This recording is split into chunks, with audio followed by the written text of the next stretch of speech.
Okay, so their first game is Hyper Light Drifters, and that was a top-down, pixelated, 2D Metroidvania Souls-like game. This new game is called Hyper Light Breakers, and they completely did a 180. In my opinion, they kind of did what I like to say, they pulled the Darkest Dungeon 2, where they're completely making it a different type of game. This one is now a roguelite 3D action beat 'em up. And I'll be honest, I have not played the first one. I've seen a ton of gameplay. Actually, the game came out in like 2016 or something, so it's like 9 years. But basically, I want to talk about this game. I want to review it. However, it is super, super early access. And this is in no way going to fault the game for bugs or not, or content not here yet. I'm here to talk about whether or not I think the foundation of this game is going to be good. And I'll just tell you now, I'm not playing it anymore because I want this game to be version 1.0 when I revisit it. That's what I kind of like to do with early access games when I think it's good. For example, Enshrouded, that game's amazing. I spent like 10 hours in the early access when it first came out, but now I want to wait till version 1.0 to actually go and, really play in the world, when it's completely ready. Same thing here. I think the bones here is pretty good, and let's go and talk about the good stuff and some things that I think might be bad. So let's quickly get all of the early access buggy things out of the way. And like I said, this is like, I'm not faulting the game for this, but the game just came out. I've had a lot of crashes even when starting the game. I had to do some dumb stuff like turn off cloud saving. I had to go into the Steam and actually play offline because the game had a bug where it tries to load a cloud save even though I never launched the game before. The game launched without any way to configure controls or anything. I'm glad I waited a day to play this because there was like a big day one patch that did a lot of fixes. It primarily did a lot of crashing like I talked about, but one of the big things on their sort of I guess what do you call a roadmap, it says optimization, and I have to agree, the early access optimization is not there. It runs fine when you're in the world, like running around, but oddly enough, when you're in the hub, which is where you're spending the majority of your time if you're not fighting, it's really bad. Like, it's extremely high CPU taxing. I even turned down all the graphics and whatnot, but that all can be fixed. Other than that, I think the graphics are fine. I like the world, I like the style, and yeah, the overall graphical package is fine. Music and sound effects, nothing memorable there. One thing that they did say that they wanted to do in early access was actually make the OST a lot better. So, I got to a point in the game where I just muted the sound, not the SFX, but just the music, and I just turned on my own video game playlist.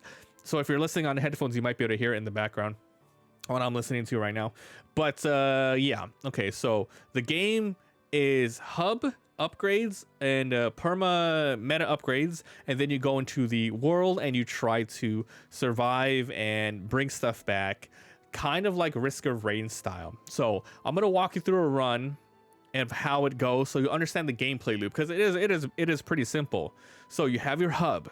Here in the hub, after every run, win or lose, you're going to bring back resources in order to buy new blades, which is different types of weapons. That's just an overall term for your melee weapon. You have like a giant hammer, big great swords, dual blades, etc. They might add more stuff.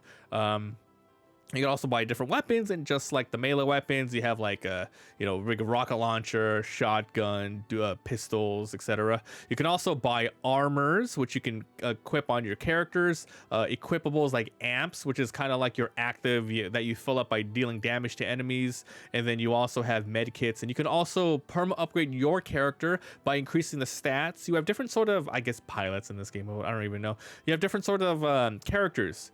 And they plan to give characters different skins later, but basically you're just stuck with this character. And basically you can increase the HP, the battery, which is your ammo capacity, your armor for damage taking, your strike for attacking, your blast for striking, for your gun damage, stamina for recovery. You have crit chance, crit damage, and something like they call ops, which they don't even explain in here. And a lot of resources used to talk to the NPCs to buy stuff, which you can re-roll their shops. You can give them sort of gifts to increase their affinity, to give you better options at the shops. For example, you can unlock upgrading, you can have easier, sometimes random lucky rolls every time you go to the shop, etc. So that's all you do in the base for now. I don't know what they're gonna do later, but you can also go single player or multiplayer. Now, one thing that they don't explain in the game is if the game scales, meaning Monster Hunter style, right? You play on your own, you can play the whole game single player fine. You add 1 or 2, 3 players, then the monster damage scales HP. They scale damage. They have no inclination of explaining that in the game, and that's one problem with the game that I'm sure hopefully they will fix. They need to explain more what's going on. I've played enough indie games, enough roguelikes, like Risk of Rain and all that stuff, where I understand what's going on. But there's a lot of stuff in here that the regular person going in, if they played the first game, that's all just story based, and one giant world you go through.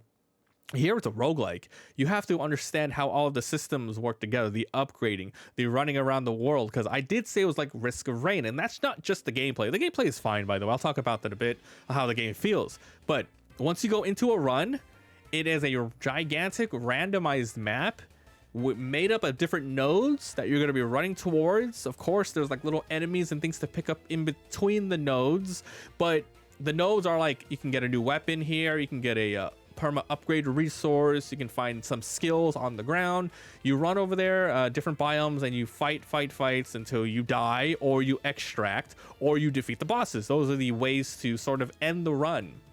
So you're definitely not meant to beat it your first try, because your character is so weak. You have to go in there and you have to kill enemies to get sort of temporary money that you can use after you lose, but then every time you start a new run, you lose that money. It's all about finding new equipment to take with you, and also those perma resources to permanently upgrade the base and your character. So once you go in, you are running around the world, and you have the ability to jump, dash, go on your hoverboard. You can do melee attacks. You can charge the melee attack. You can ADS with your weapon and shoot, dodging and perfect parry, which is kind of hard to do, but you get really rewarded for recovering temporary stamina. Enemies in the game, there's quite a bit of them, and they do a decent job at telegraphing. But the problem that I have is the camera is too zoomed in for the amount of enemies that you're fighting. If you're fighting and you can see just a basic FOV cone in front of you, fine, you can attack, wait till an enemy's telegraphing, perfect parry or dodge, and they have an indication, basically like a little like a crescent on the side of your screen letting you know when an enemy's there or about to attack, but it doesn't help that much. You don't know if it's a range attack, you don't know how fast it is, you don't know how many enemies. The game is way too zoomed in, and it needs to pull out. It's just telling you need to pull out, game, because yeah, we don't want that. You just can't see crap. It's really nice though, because zoomed in, there is some benefits there. You can see what the characters look like. It's action packed. It's nice to look at. It's really colorful, but it doesn't help in the combat. There is a sort of lock-on function. I really hardly use that. It's kind of like Monster Hunter. I don't lock on monsters. You just fight. But basically, you run to each node, and you have to fight a certain amount of bosses, in like mini bosses, before you fight the giant boss. And to fight the mini bosses, you have to run around and you have to collect prisms in certain areas. So there's like mini bosses, then there's mini bosses, and then there's regular bosses, and then there's the final boss. And that's pretty much it. So it plays Risk of Rainy, where you have to run around and pick up random stuff. However, the longer you stay in the run, the more dangerous it is. And every little like a set duration time, maybe like 5 minutes or something like that. Every 5 minutes, monsters are gonna spawn next to you, and you have to fight them off or run away. They really chase you all over the world. So your best bet is fighting, because they do drop some stuff. So yeah, you fight, and then it slowly scales up, and then you just die. If you die, you bring all your mats with you, but then you lose durability on all of your gear that you have, including your weapons and your equipped armors. Now, your weapons have like a durability of 1 or something. Your gear and your extra add-on hollow chips that gives you like your crazy special skills passively, they have like 2 to 3 different sorts of durations on them. So you can go in and die again, but then after a while they will break permanently. So you do you are going to be switching out weapons, and even if you are using the same type of blade, it has different stats. It has a different sort of passives on it, but they usually have the same active abilities, so you can really choose your favorite sort of weapon and maybe buy them when they're available. Or if you think it's if it's just a basic run, you don't want to lose it, you want to save it for a boss battle, you stash it and you equip it before you go. So it has that sort of extraction. Speaking of extraction, besides dying, you can extract, which I think the only benefit of extracting is keeping your gear. From what I can tell, you die, you keep all your mats, but then you die, you lose durability. But if you extract, you get this little fight, you have to run to a certain place and get extracted. You have a wave of fights. It heals you right before the fight, so that's kind of nice. But yeah, I feel like there's some sort of balance there where it doesn't matter that much, at least at the beginning of the game. Maybe later on, when you have really good armor, really good weapons, you want to keep it. But at the beginning, you're just slowly building up your arsenal. You don't really care if you die or not. But like later on, you will get stuff like, okay, I really don't want to lose this weapon. I upgraded it so much. Yeah, I can see you wanting to keep it. But yeah, at the beginning, don't worry about it. So once you get enough prisms, you're going to be running around. And hopefully you are balancing the type of, how challenging, because of the duration, how long you stay there, to fighting a boss. And the bosses here are really cool.